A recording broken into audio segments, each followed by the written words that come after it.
a la imagen y semejanza de Dios, dignidad y cuidado mutuo. Este es un poco el título que le he querido poner a esta reflexión que quiero compartir con vosotros, en la que espero exponer pues, algún aspecto de este texto, porque podríamos destacar muchos de ellos, y quizás después también abriros a la reflexión, a la consideración de diferentes cuestiones en las cuales podemos profundizar tanto como creyentes a nivel personal como también como comunidad y como iglesia, ¿no? Y creo que el momento es perfecto, ¿no?, para tratar el texto, porque ya sabéis que además este mes se hace un énfasis a nivel de las iglesias en todo el mundo con este tiempo de la creación, que como también habréis visto en el boletín os he dejado, ¿no?, la información y el tema central, porque es algo que queremos ir trabajando en las comunidades y especialmente lo queremos hacer aquí en San Pau. Así que en este mes de septiembre pues vamos a ir haciendo mención al cuidado de la creación en nuestros cultos. Así que viene como anillo al dedo tratar este texto en el día de hoy. En la Biblia hay más de un relato de la creación.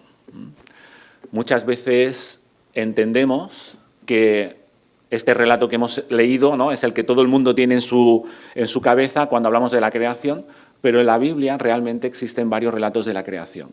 De hecho, en el propio Génesis, ¿vale?, capítulo 1, capítulo 2, realmente son dos relatos diferentes de la creación.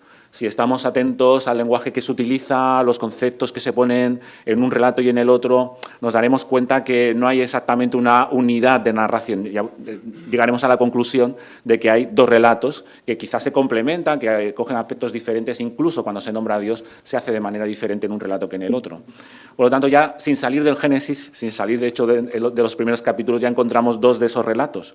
Pero realmente hay otros relatos de la creación. Por ejemplo, uno de ellos lo ha leído Elizabeth en el Evangelio de Juan, donde se nombra el logos, la palabra, ¿no?, que con su palabra crea, ¿no?, y se hace referencia a la vida, a la luz, metáforas y expresiones que el Evangelio de Juan después va a desarrollar aún más, ¿no? Pero ahí ya se vincula el logos con la creación y hay otra concepción de la creación a la luz del Evangelio de Juan, ¿no? Y no solo aquí, si sois lectores de la palabra recordaréis el libro de los Proverbios, donde se personifica la sabiduría como ese elemento central y creador, y junto con el libro de Proverbios podríamos ir a los Salmos, donde encontramos expresiones sobre la creación con el Leviatán. Si habéis escuchado ese nombre un poco raro, ¿no?, que suena así, pues están enmarcados dentro de explicaciones y concepciones de la creación. Obviamente podríamos también acordarnos de Job, ¿no? Job también, cuando hace referencias o cuando se hacen referencias en alguno de los argumentos que intercambia con esos amigos que le acompañan, pues se hacen referencias al entendimiento de cómo se había creado el mundo, ¿no?, qué se creía, qué se pensaba sobre todo eso. Como digo, en la Biblia, en definitiva, hay diferentes relatos de la creación. Y aunque solamente sea una mención de pasada, pero está bien mencionarlo en las predicaciones y irlo haciendo algo normal, obviamente ninguno de estos relatos pretende dar una explicación científica de la creación. Muchas veces estos debates, ¿no?, que se generan entre creacionismo, evolucionismo y tal, son quizás un poco artificiales, ¿no?, o faltos de quizás conocimiento de lo que hay en el fondo de estos argumentos, ¿no? Porque desde luego la Biblia no pretende argumentar científicamente la creación del universo ni de la existencia del ser humano, sino que va por otro camino y, por supuesto, no es incompatible la ciencia, obviamente, con todo lo que aporta, con los aspectos de la fe. En ningún caso, a mí me parece un grave error no plantearlos de manera dicotómica. Así que basta decir, al menos, de que la propia Biblia, ¿no?, desde la propia fe, hay diferentes relatos de la creación para ya darnos cuenta de que la explicación que se busca desde la fe no es una explicación científica.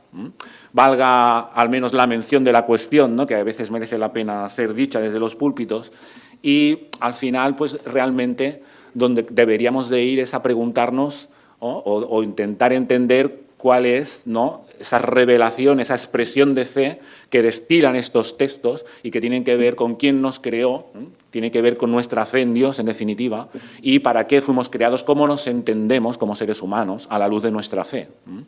Y obviamente eso tampoco ha venido en un paquete dado, ¿no? También ha sido una evolución en ese pensamiento. De hecho, como digo, y repito, reitero, en la palabra de Dios pues existen diferentes relatos con diferentes matices y visiones sobre ese aspecto creativo, ¿no?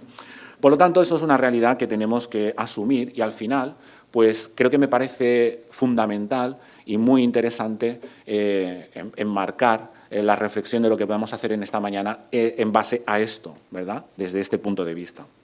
¿Quién nos creó? ¿Para qué nos creó? Y el relato de la creación nos da, como digo, para mucha reflexión, porque está compuesto de una manera magistral, no es casualidad esa composición, como muchas veces os digo, ¿verdad? Todo es intencional, cumple su propósito, los días, lo que se crea cada día, el día de descanso de Dios, ¿no? Etcétera, etcétera. Pero nosotros hoy vamos a obviar esta parte porque me gustaría centrarme en una expresión que se da en este relato de creación que toca con el ser humano y me gustaría centrarme en esta mañana porque hay que acotar la reflexión de un texto tan rico y tan grande. Y donde me gustaría acotar esta reflexión es en esta expresión, creados a imagen y semejanza de Dios. Creados a imagen y semejanza de Dios. Está en ese versículo 26 del capítulo 1, donde se realiza esta expresión, ¿no? Dios nos crea, y además es una expresión donde Dios se expresa en plural, y dice que nos crea a su imagen y semejanza. A mí me parece que el calado de esa expresión es de una inmensidad inacabable, ¿no? En nuestra reflexión, y además pienso que deberíamos de recuperar, como ya está haciendo la Iglesia en general, ¿no? Una buena reflexión en base a todo esto, en base también a la realidad que socialmente nos toca gestionar en el siglo XXI. Es muy necesario repensar lo que se deriva de esa frase y es muy relevante para lo que nos toca en el siglo XXI y para la aportación que la Iglesia tiene que hacer, si me permitís la expresión, en el nombre de Dios, ¿no? A este mundo que nos toca vivir. Por lo tanto, me quiero centrar en esta frase de creados a la imagen y semejanza de Dios. Como algunos seguro que habéis escuchado 1000 veces, ¿no? Ese plural al que yo he hecho referencia siempre ha sido un poco un argumento para fundamentar la Trinidad, que la Trinidad ya estaba presente desde el momento de la creación, etcétera, etcétera, ¿no? Bueno, yo no me voy a discutir con nadie, pero me parece un poco difícil que eso sea así porque el concepto de la Trinidad es un concepto mucho más reciente y es mucho más probable, por no decir bastante seguro, ¿verdad?, que esa reflexión teológica, que en definitiva es la Trinidad, del concepto trinitario de Dios, pues se haya proyectado sobre el libro de Génesis más que al revés, ¿no? Así que me vais a permitir que yo dude muchísimo de que ahí esté reflejada la Trinidad tal y como nosotros a día de hoy entendemos eso. Y creo que esto tiene mucho más que ver con las concepciones que se tenían con respecto a la deidad en esta época, en este contexto cultural además, ¿no? Y estas cuestiones que tenían que ver con la divinidad y permitirme el salto temporal del ejemplo que os voy a poner, pero el fondo es similar, es un poco como hacían los griegos, ¿no? Sabéis que el panteón de dioses de los griegos había un gran dios que era Zeus y después había muchos dioses, ¿no?, que estaban allí. Pues esta cosmovisión que llega a los griegos, obviamente, no le llega del vacío, ¿vale?, que surge también en Babilonia, muy interesante visitar el Louvre, yo lo he hecho este verano y, bueno, podría quedarme allí a vivir si queréis, ¿vale? Y entonces hay toda una sala sobre Mesopotamia, la cultura babilónica, etcétera, etcétera, donde todo esto se pone de relieve y donde el pueblo de Israel pues coge muchos elementos y se los apropia y los hace suyo, ¿no?, los reconstruye desde la fe. Y esta idea de que Dios es el Dios de dioses es mucho más probable que esté ahí, ¿no? Yo no os quiero cansar con versículos bíblicos, que a veces queremos abusar de su cita, ¿no?, como para justificar los argumentos, pero sí que es cierto que hay versículos, tanto en Deuteronomio como en Job, como en Salmos, que ya expresan esa realidad. De hecho, en el Salmo para mí es que, bueno, muchas veces genera dificultad a muchos creyentes leer el versículo porque literalmente habla de un Dios entre dioses, ¿no?, el Salmo 82. Entonces, esa concepción de Dios y su relación con las deidades está presente en el sustrato de este texto y muy probablemente el plural viene de aquí. ¿Y por qué me estoy yo enrollando en explicándoos ahora estos matices, ¿no? Bueno, pues porque ese panteón de dioses que dependen de un gran Dios creador, ¿no?, es como si ese Dios creador le diera la autoridad, la legitimidad a esos dioses, ¿no?, a la hora de compartir la deidad junto con ellos, ¿no?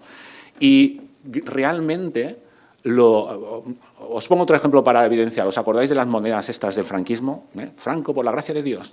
La legitimación del poder, ¿no?, por la divinidad. Entonces, en el panteón de los dioses menores, la legitimidad era y venía del gran dios, ¿no?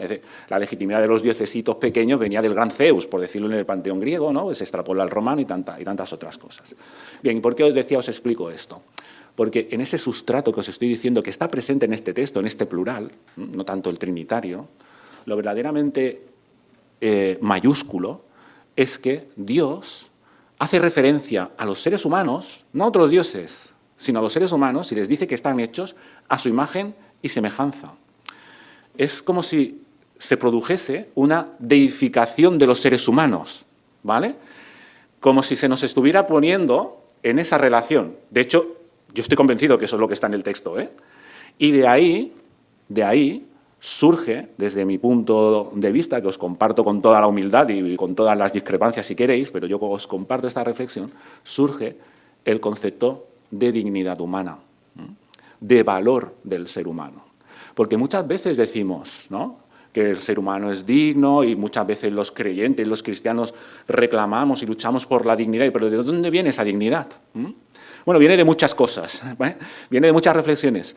Pero el relato de la creación, lo verdaderamente sorprendente, desde la fe del pueblo de Dios, es que concibe a su Dios como aquel que le ha dotado de dignidad, que le considera parte de ese panteón de dioses, que comparte su divinidad junto con ellos, ¿no? Esa es la gran expresión o el gran origen del valor del ser humano desde Dios, desde Dios. En fin, no sé si me he hecho entender y he argumentado lo suficiente para transmitiros la idea de manera sólida y no enrollarme con otros muchos argumentos que no tendríamos el tiempo de exponer, pero de ahí surge el concepto de dignidad del ser humano. Claro, si te lo piensas de este punto de vista, lo que Dios está haciendo, por decirlo de otra manera, es como democratizar la divinidad. Si Franco tiene una autoridad, por seguir el ejemplo, legitimada por Dios, parece que lo que Dios está expresando, o lo que el pueblo de Dios está expresando en esta confesión de fe de la creación, es que Dios nos ve al mismo nivel, como si Dios se pusiese al mismo nivel que nosotros. Bueno, si pilláis la trascendencia de esto, aquí hay unas derivadas impresionantes, ¿no? Y especialmente, como decía, relevantes para el día de hoy. La vida humana tiene un valor, como digo, absoluto e innegociable, y se nos llama a vivir con respeto, igualdad, libertad, creatividad, equilibrio, interdependencia los unos con los otros, porque Dios ha compartido la vida, la divinidad, con todos nosotros por igual. Y el por igual también es muy importante, porque no es Franco, ¿entendedme? No es poder político del siglo XX, vale. No es nadie que quiera reclamar. Todos los seres humanos son receptores de esa dignidad, de esa, permitidme la expresión, deificación, ¿no?, de esa subida de nivel, ¿no?, que Dios quiere transmitir hacia sus criaturas. Os comento dos ideas derivadas de esto, ¿vale?, con sencillez y con rapidez. Mi objetivo era compartir esta gran idea y después dos pequeños detalles que nos hicieran pensar un poco. Si esto es así, si somos creados a la imagen y semejanza de Dios, esto nos lleva a tratar con dignidad y con equilibrio a todo el resto de los seres humanos. Porque a donde voy es, si Dios nos ha creado con esta dignidad, no hay nadie que esté por encima de nadie. Todos somos objetos y receptores de este valor de parte de Dios. Por lo tanto, ¿cómo tratamos a los demás? ¿Cómo nos vemos con respecto a los demás? ¿Qué se deriva de esta concepción de entender que Dios ha compartido su imagen y semejanza y nos ha dado dignidad a todos y a todas por igual? Independientemente de que después estas personas puedan tener un nivel económico o unos conocimientos, permitidme, del día de hoy, ¿no?, académicos, o unas opciones de género, o unas opciones políticas. independientemente de todo esto que está perfectamente en el derecho de todos, ¿no?, en nuestra conciencia, en nuestra libertad de ir tomando decisiones con respecto a nuestra vida, el trato los unos con los otros debe partir siempre del reconocimiento de la dignidad del otro. Y en el toma y daca social, en la argumentación de lo que creemos que es lo mejor, nunca se puede traspasar esa línea de dignificar, permitirme esa expresión, de deshumanizar al otro, porque es algo que de raíz Dios nos ha dado en el acto de la creación. Por lo tanto, eso yo creo que ya marca nuestras relaciones. Cuando hablo de nuestras relaciones, hablo de las nuestras para con nosotros mismos, cómo nos relacionamos con nosotros mismos. A veces nos damos mucha caña, nos minusvaloramos, ¿no?, nos indignificamos. Otras veces nos sobrevaloramos. Creo que nos ayuda a tener un sano concepto de nosotros mismos, que nos ayuda en el trabajo con nosotros mismos. Pero también, como decía, en nuestra relación con los demás. Y, por supuesto, y también ahora lo diré, en la relación con todo lo creado. Por lo tanto, creo que es fundamental entender, ¿no?, que nuestra identidad, nuestra dignidad como seres humanos viene del hecho de que Dios ha querido compartir su divinidad con nosotros. Incluso el aspecto creador, que ahora lo mencionaré, ¿no?, incluso el aspecto creador. Por lo tanto, interdependencia, trato respetuoso, dándonos y reconociéndonos dignidad, porque probablemente esa será la génesis para poder vehicular adecuadamente desde la no violencia, desde el crecimiento y la edificación, lo que tiene que ver con la relación entre los seres humanos. Y segunda reflexión, ya para ir encarando el final de esta reflexión con vosotros, en la segunda cuestión, ya no solamente es el hecho de que esto marca nuestra identidad y que esa dignidad marca nuestra relación con nosotros y con los demás, sino que también nos tiene que llevar a una concepción y una asunción de la responsabilidad y el cuidado de todas las personas y también de todo lo creado. Y eso también es algo que se deriva de esta expresión. Este relato otorga una gran responsabilidad, como os digo en la diapositiva, a toda la raza humana, porque en definitiva, y permitidme otra vez la manera de expresarlo para hacerlo entendible, es como si Dios nos considerase virreyes, ¿no?, personas de gran importancia con la que está compartiendo, no solo con el grupo de gobernantes, los reyes que siempre se quieren apropiar, no, con todo el mundo, ese nivel no solo de querer actuar, sino de la responsabilidad que conlleva y que hay detrás de todo ese querer actuar en relación con nuestro entorno. Por lo tanto, Dios nos está tratando como virreyes, ¿no?, como este panteón que decía de los dioses, ¿no? Claro, eso no es solo para decir, pues mira, qué bien que me trata Dios, ¿no?, y para ir de reyes por la vida, sino que eso nos debe de llenar de responsabilidad, nos debe de ir guiando hacia una ética del cuidado de las personas y de lo creado. Os comparto una cita de Moltmann, que a mí me parece muy adecuada, ahí la dejo. Dice, Dios no crea simplemente llamando algo a la existencia o poniendo algo en marcha,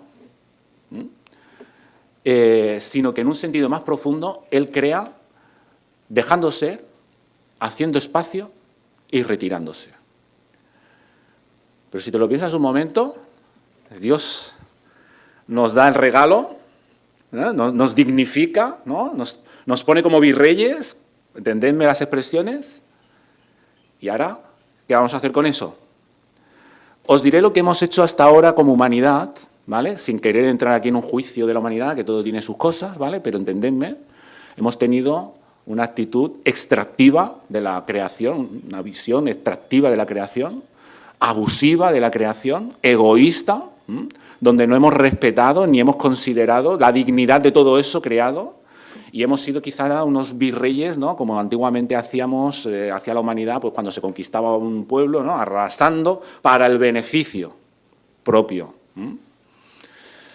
Por eso digo que la frase de Moltmann tiene mucha amiga, Y entendedme, si esto lo relacionamos con con lo que dice ese relato de la creación, ¿no? Lo que expresa ese relato de la creación, de que Dios nos está creando de esta manera, nos está considerando así, esto nos debe de llenar, por lo tanto, de responsabilidad y de poner en valor la ética del cuidado del resto de personas y también de toda la creación. Porque, estimados, la relación que tenemos los unos con los otros y con el resto de lo creado es simbiótica. ¿Sabéis qué significa esa palabra? Es simbiótica. Necesitamos que lo demás esté bien para que nosotros esté bien. Tenemos una relación donde nos beneficiamos mutuamente. Y si no cambiamos esta concepción, creo que no vamos a poder aportar positivamente, como no lo hemos hecho en la historia, especialmente en este momento tan relevante de la historia de la humanidad.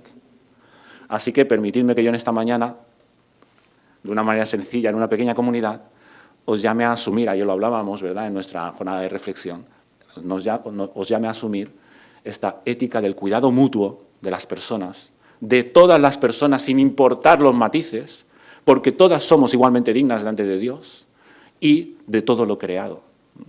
Porque me da la sensación que Dios nos ha dado un gran regalo y nos ha dado la libertad para que lo administremos y lo disfrutemos. Y eso debe de ir acompañado, obviamente, de un gran sentido de la responsabilidad. Mucho que aprender, mucho que aportar, especialmente en los tiempos que corren. Por lo tanto, en la creación hay una interdependencia de todo lo creado. Hay una relación simbiótica de la que nosotros formamos parte. No estamos por encima, no podemos tomar decisiones que hagan mal a otras partes sin ser conscientes de que esas decisiones van a repercutir negativamente en nosotros. Y al revés, todo lo positivo que decidamos también tendrá esa repercusión positiva en las relaciones y en todo lo creado. Acabo con una frase: ser imagen de Dios es un don del que debemos disfrutar. Es un regalazo que Dios sale del vacío, nos comparte la vida y nos la comparte y nos pone a su altura. Si hemos pillado eso, ¿vale? Qué regalazo, ¿no? Qué regalazo. Es un don del que disfrutar. Pero también es una misión en la que Dios mismo nos ha dado, ¿no? Y poco después vemos en el relato cómo los seres humanos, ¿no?, empiezan a administrarla. Es una misión en la que tenemos que ser conscientes de que tenemos que asumir una ética del cuidado en relación y en la inmensidad, con la inmensidad del regalo que hemos recibido, que lleve, ¿no?, a un cuidado de la dignidad de todos, mutuo y responsable. Espero y deseo que el Señor nos vaya dando a las comunidades locales esta visión que necesitamos retomar como Iglesia y que poquito a poco, en la medida en la que cada uno a nivel personal y a nivel comunitario podamos ir aportando, pues que también la Iglesia pueda aportar a nuestra sociedad un rayo de luz, como diría Juan, nunca mejor dicho, y de vida que tan necesario es en el contexto que vivimos. Que el Señor bendiga su palabra.